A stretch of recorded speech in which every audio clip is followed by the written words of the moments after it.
tal? Bienvenidos, les saluda Claudia Palacios hoy para hablar de un tema de gran actualidad como es Saludcoop, Café Salud, no solo porque sabemos que está Café Salud en un proceso de venta, que hubo una serie de personas jurídicas que hasta hace unos días presentaron su interés en ver los libros de Café Salud para ver si vale la pena comprarla o no, sino porque recientemente la Contraloría General de la Nación ha sacado un informe sobre el estado financiero de Café Salud que deja muy mal parada la entidad, si bien es un informe de la vigencia fiscal del año 2015. Para hablar de todos estos temas, para entender bien sobre todo qué es lo que puede pasar con los afiliados, que son como 7 millones de afiliados, nos acompaña Ángela María Echeverry, que es la liquidadora de Saludcoop, empresa bajo la cual está Café Salud. Bienvenida.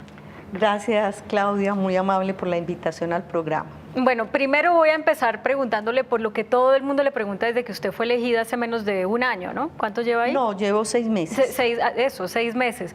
¿Usted por qué aceptó algo que muchos consideran que no importa que se haga, no va a satisfacer a los afiliados, no va a salir tan bien? ¿Por qué se le metió a eso?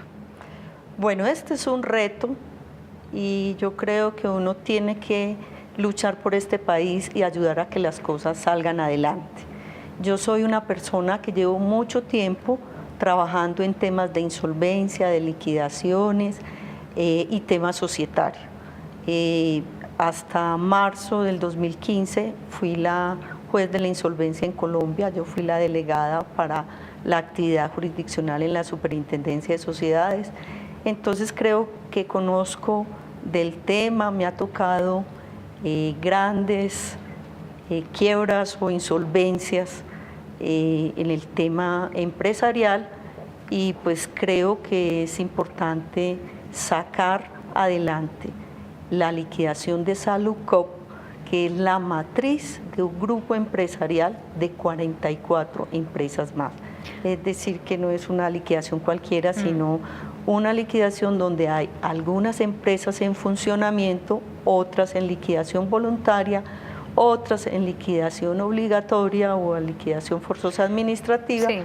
Y entonces es importante pensar en que hay que darle una solución tanto a la liquidación como a los acreedores, especialmente las instituciones prestadoras de salud, que son las que en el final del día son las que nos benefician con la prestación del servicio. Bueno, y lleva usted ahí 6 meses después de un paso bastante fugaz del señor Leguizamón, que fue el primer agente liquidador nombrado, y para algunas, sobre todo para algunos de los acreedores, pues ellos entienden como que los 6 primeros meses no funcionaron y que usted lleva apenas 6 meses, pero el balance que hacen es la liquidación lleva como 8 o 10 meses de atraso. Presentamos hace un año las cuentas, las acreencias, y todavía no nos han dicho si nos las van a pagar, si nos van a pagar qué porcentaje, no nos han dado ninguna respuesta. ¿Qué pasa? A ver, Claudia, cuando yo me posesioné, encontré que la calificación y graduación que había hecho mi antecesor, pues existían errores, por decirlo de esa manera, que ameritaban dejar sin efecto esa calificación inicial. Por eso volvimos a empezar, digamos, de cero. Cogimos todas las acreencias que se habían presentado en ese momento, las auditamos, revisamos factura por factura y recompusimos la calificación y graduación. ¿Qué es calificar y graduar? Es mirar quién se hizo parte por algún pasivo que tuviera con Saludcoop y establecer, de acuerdo con la ley, quién se paga primero, en qué cuantía y de qué manera. Entonces, lo que hicimos primero fue organizar el tema. Yo no creo que se hayan perdido 8 meses. De hecho, de los 26.000 acreedores que se presentaron a la liquidación reclamando 8 billones de pesos, que es una suma muy, muy, muy grande, ya se han calificado una primera parte. ¿De cuántos más o menos, o sea, de esos 26.000, cuántos por cuánta plata de esos 8 billones? 16.319 acreedores en la primera resolución que salió el 22 de diciembre son prestaciones económicas, es decir, acreedores que se les debían por licencias de paternidad y maternidad y por incapacidad. ¿Y por qué los calificamos primero de todo este gran universo de los 26.000? En concepto de la liquidación y fundamentada en la doctrina constitucional y legal, los derechos fundamentales de las personas están por encima y consideramos que estos acreedores deberían pagarse o deben pagarse con prelación a los demás acreedores, es decir, al primer orden que son los laborales, los fiscales, las mismas EPS, las prendas, las hipotecas y cualquier otro. Las clínicas, y hospitales. Le pongo un caso. Una persona que sufre un infarto y que no le pagan su incapacidad, ¿cómo subsiste? O sea, son temas de verdad delicados, que eran un número muy significativo y que en cuantía no eran tan representativos. ¿Cuándo viene la siguiente parte del pago a los acreedores? Entonces, ya le respondo eso. Los 16.319 los calificamos en diciembre, los empezamos a pagar la misma semana de diciembre. De esos 16.319, los que reconocimos ya se han pagado en un 97%. El 3% que no se ha pagado es porque o la cuenta está inactiva o porque no tienen cuenta y tienen que hacer giro al domicilio donde está la persona y demás. Pero la verdad, ya de eso hemos avanzado. Ahí encontramos diferencias en la calificación con el anterior. Aquí encontramos que habían más de 5.000 y pico de millones que ya habían sido pagados y que nos los estaban reclamando. Aquí logramos demostrar que ya se han pagado. Algunos se glosaron fundamentados en las mismas auditorías que se hicieron. Entonces, obviamente, también hay algunos recursos pendientes de resolver, pero es un tema ya finiquitado. El otro grueso, que suman 9.000 acreedores más o menos, serán calificados finalizando el mes de febrero. La verdad, creíamos que teníamos toda la calificación para diciembre, pero no fuimos capaces. Y no fuimos capaces porque el grueso del pasivo está en las IPS, que son 2.450 acreedores, con 8 millones de facturas. Entonces, la información es muy extensa. De verdad ha sido muy dispendioso. ¿Y en qué van? Porque si usted me dice a finales de febrero, pues ya faltan 15 días. ¿En qué van? ¿Usted cree que qué porcentaje de esos acreedores van a recibir los pagos? Esto tiene una importancia muy significativa, porque con esta norma lo que está haciendo es devolverle al sistema, a los prestadores de salud, una liquidez que si hubiera quedado en quinta clase, con seguridad no iba a ser posible.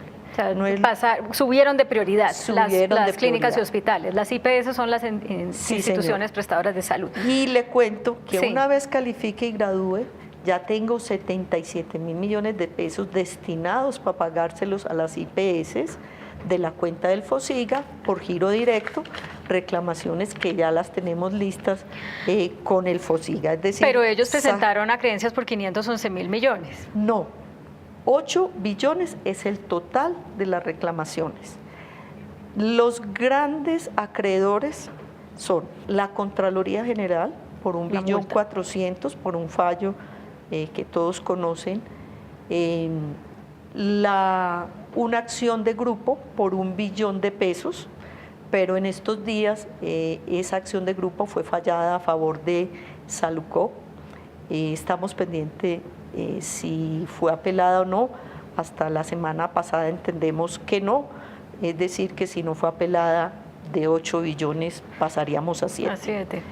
El otro grande es Corporación IPS Salucop, que es distinta a la EPS Salucop. Miren que la diferencia es una letra. De EPS a IPS. Esa reclamó 1.800.000.000. Era la empresa prestadora de los servicios de Salucop EPS. y es la más significativa. Claro, pero lo que yo entiendo es que la Asociación Colombiana de Hospitales y Clínicas presentó acreencias por 511.000 millones de pesos y usted me está diciendo que ya tiene 77.000 millones de pesos para las acreencias de las IPS. La cifra es muy diferente, a ver, claro. La diferencia es enorme. Primero hay que saber cuánto vale cada clase, es decir, las que están por fuera de la masa, que fueron prestaciones económicas, ya las pagamos y tenemos reservada la plata para aquellos que interpusieron recurso y que de pronto deba reconocérsele alguna otra suma. Siguen las laborales, que no son tan significativas y que mi antecesor alcanzó a pagar una parte significativa. De ahí quedarían más o menos 4.200.000.000 que reclaman, de los cuales de 4.200.000.000, 1.800.000.000 es de la corporación. Es decir, si tú restas esa suma, te daría 2 billones y punta de reclamación de segunda clase. Obviamente de eso habrá que ver cuánto se reconoce, porque hay algunas acreencias, primero que están prescritas o que están pagas o que nos las han presentado varias veces o reclamado digamos, en varias oportunidades. ¿Que ese puede ser el caso de algunas de estas de la Asociación de Hospitales y Clínicas o no? No te voy a decir en particular porque sería adelantarme a la decisión, pero obviamente también ahí nosotros tenemos las que están prescritas, las que están pagas, todo lo que corresponde, lo que no haya que pagar, porque legalmente no hay lugar a ello. Sí.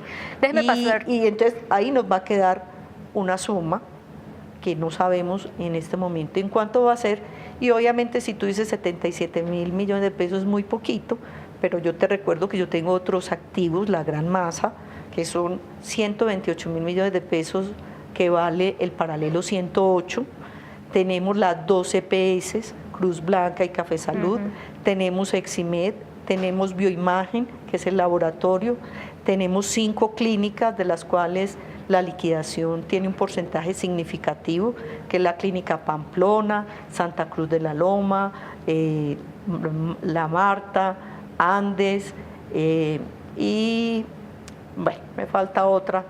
O sea que usted dice, vendiendo todo eso podríamos cubrir las acreencias y quedaría plata. Pues es la misión nuestra, recoger lo máximo posible y pagarle a todo el mundo. Pero la Contraloría en su informe, claro que habla específicamente de Café Salud, dice palabras más, palabras menos, que aunque se vendan todos los activos de Café Salud, no alcanza para pagar sino como el 40% de las acreencias en este momento, solo de Café Salud. Eso es prematuro decirlo, es una empresa importante, tiene un número muy significativo de afiliados, tiene dificultades, yo creo que eso no hay que negarlo, pero es un activo que no lo vamos a regalar y que no se puede desvalorizar. Pero espérame un segundo porque yo le quiero leer el pedacito del informe de la Contraloría. Dice, como se pudo evidenciar por parte del equipo auditor de la Contraloría General de la República, Café Salud EPS carece completamente de patrimonio y el mismo no solamente es negativo, sino que cada día que pasa la situación patrimonial de la entidad se agrava aún más. A diciembre de 2015 se reportó un patrimonio de menos de 651.315 millones de pesos, un deterioro patrimonial de 90% frente a 2014 y ahí sigue y sigue y sigue. Y la conclusión es, aunque la vendan todo hasta el último lápiz, no hay con qué pagar lo que se debe. A ver, eso lo sabremos al momento de recibir las ofertas. Es decir, cuando ya tengamos la oferta el 21 de marzo, sabremos cuánto se ofrece. Tú no puedes mirar un activo de esa manera. Cuando tú vendes una empresa en marcha, lo que estás vendiendo es la capacidad de generar unos recursos futuros, de prestar un servicio, y obviamente quien llegue o quien quiera adquirir la EPS debe ser primero un operador idóneo, es decir, tiene que mejorar la prestación de los servicios de salud, y segundo, debe capitalizar la EPS. Es muy distinto cuando yo capitalizo una empresa, cuando le doy un nuevo oxígeno, le doy un nuevo aire, cuando se direcciona, cuando se organiza, para que quien la adquiera, bajo todos estos parámetros que deba tener en cuenta quien las vaya a adquirir, debe dar un valor por ella. Es decir, en este momento esperamos haya un valor importante.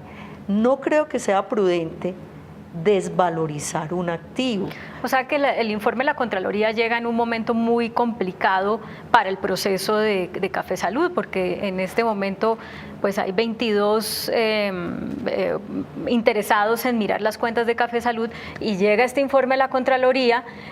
Las personas con las que hemos podido hablar dicen todavía no nos han abierto el cuarto de datos para ver realmente las cuentas cómo están, pero obviamente el informe de la Contraloría lo que hace es que esos eventuales compradores digan, no, esta empresa no vale tanto. ¿Usted cómo va a ser como gerente liquidadora para contrarrestar eso que es pues una conclusión apenas lógica?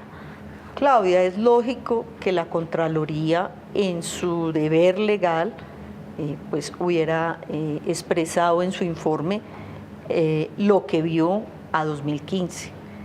Han pasado 14, 15 meses donde las condiciones de una empresa cambian muy significativa de año a año. Yo no te puedo decir en este momento que la Contraloría no lo debiera hacer, no, eso es su deber legal informar. Ahora, la información que nosotros vamos a subir al cuarto de datos es la real, es la que hoy tiene la empresa. Y recuerden que, por ejemplo, la empresa sigue prestando sus servicios, pagándole a algunos acreedores, estando en mora con otros, porque es una actividad constante, y toda esa información se sube al cuarto de datos. Es la persona interesada la que en definitiva diga, sí me interesa esta empresa, aún con estas dificultades, la puedo sacar adelante, doy tanto por ella, y es en ese momento donde se determinará cómo quedaría la relación activos y pasivos. Esa fecha que ustedes tienen como de que en abril ya estaría, ya se completaría todo el proceso, ¿no? Porque es hasta el 31 de marzo que los oferentes pueden decir si estamos interesados, luego ustedes estudian y en alguna semana de abril ustedes dicen este ganó, más o menos así es la cosa. Pareciera que está muy cercana esa fecha para lo complejo que se ve el panorama. ¿Esa fecha es factible de ser ampliada? Si en algún momento determinado los interesados manifiestan el interés que se prorrogue, se corre un poco el término para acceder y complementar a la información, muy seguramente lo tendremos en cuenta, como lo tuvimos en el mes de diciembre cuando sacamos en el cronograma que los interesados se debían acreditar del 13 al 17 de enero. Y lo corrieron un poco. Sí. Y eran 4 días. Sí. Muchos nos manifestaron, oiga, es un término muy corto, nos toca traer información apostillada y demás, denos más plazo. Y lo que hicimos fue modificar el requisito o hacer una adenda diciendo se amplíe el plazo al 31 de diciembre. Bueno, perdóneme que la interrumpa y le pida que avancemos porque nos quedan como 4 minutos de entrevista y hay un montón de cosas que quiero saber. Una de esas es, ustedes contrataron una firma para hacer el avalúo. Sí, y muchos de los potenciales compradores decían, bueno, esperemos que primero hagan el avalúo para nosotros ver si nos metemos o no. Ahorita la cosa cambió y es, vamos a ver cuál es el mejor postor, sin que ellos conozcan el avalúo. ¿Por qué se tomó esa decisión y cuándo se va a conocer ese avalúo? A ver, eso es información reservada. ¿Por qué? Porque estamos vendiendo una empresa en marcha, el avalúo ya está hecho y la empresa Avaluador es una empresa seria. ¿Qué es lo que estamos pidiendo? Que las personas interesadas ofrezcan, porque nosotros tenemos interés, es que el precio esté hacia arriba y no hacia abajo.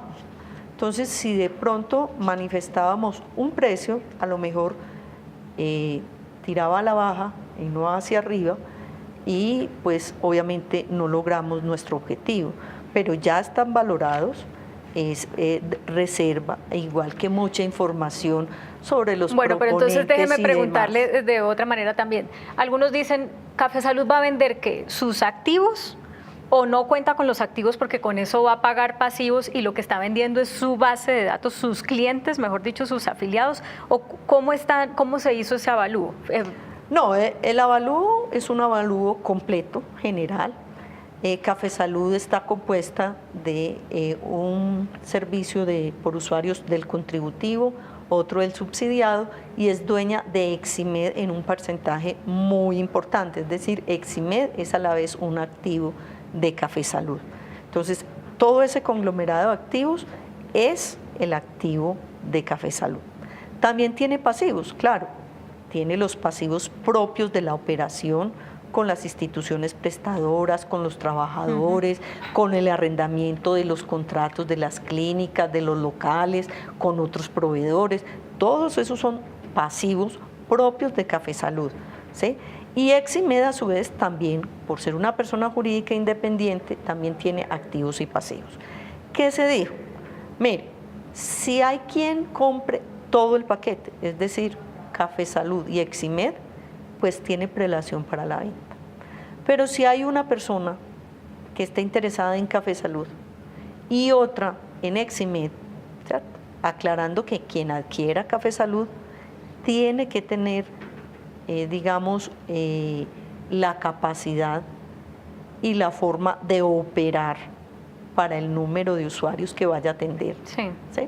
Pero no necesariamente tiene que comprar Eximed, ¿cierto? Usted sabe que en el mercado pueden haber alianzas estratégicas, sí, pueden haber contratos de asociación y demás, pero la idea era dar la oportunidad, o lo compra todo, o compra Eximed, o compra Café Salud, o compra el subsidiado, o compra el contributivo. Bueno. Y de acuerdo con eso, ¿cierto? Dependiendo, se envía la información al cuarto de datos. ¿De qué? De toda la operación asociada a la prestación de salud. Sí. Es decir, no es que unos acreedores vayan y otros no, todos los que están vinculados a la actividad de la prestación del servicio de salud se suben al cuarto de datos y esos son los que van a quedar. Una última pregunta, doctora Ángela María, que tiene que ver con esta información reciente que se ha conocido del favorecimiento de la sociedad de Market Medios del señor Roberto Prieto, de la cual hace parte él, durante la intervención de Saludcoop. De todo, de ese y otros hallazgos que parecieran turbios, que no suenan bien, ¿usted qué está haciendo con eso? Bueno, yo le quiero contar que cuando yo me posesioné, encontré un contrato, eso es real. Market Medios fue contratista de Café Salud por mi antecesor, por valor de 3.000 millones de pesos, prestó todo lo que era la publicidad para los edictos, los emplazamientos y demás. Fue un contrato que celebró, como le dije, mi antecesor, el doctor Luis Leguizamón. Cuando yo llego, ya lo encuentro culminado, casi terminado. Yo no lo renuevo, ya estaba casi que pagado y lo que hago es pedir información sobre la prestación de ese servicio y inmediatamente terminar ese contrato. Porque lo que encontró no le gustó. No, simplemente me parece que es un contrato que es costoso, pero había que hacer publicidad. Ustedes saben que los emplazamientos que debían hacerse en las emisoras, en el radio y demás, debían hacerse como lo exige la ley y lo hicieron con este contrato. Nosotros lo dimos por terminado y a partir del mes de 1 de julio de este año no hay ningún vínculo entre esa empresa. El 1 de julio del año pasado. De 2016. ¿Qué empresa hace ahora eso? No, nosotros contratamos directamente por cada uno de los medios que vamos a hacerlo. Desafortunadamente el tiempo se acaba, se me quedan muchas preguntas por hacerle, ojalá usted tenga tiempo de volver a venir porque sobre todo interesa a los pacientes qué va a pasar con ellos y ese es un tema que no alcanzamos a tocar realmente. Muchas gracias. Claudia, antes de terminar, los pacientes deben estar mejor tratados con el nuevo operador. Es decir, aquí no va a haber ni suspensión de servicios, sino que buscamos con la venta se mejore la prestación del servicio y que de verdad sea un operador idóneo. Bueno, muchas gracias. Es la liquidadora de Saludcoop. A ustedes muchas gracias por acompañarnos. Sigan con nosotros.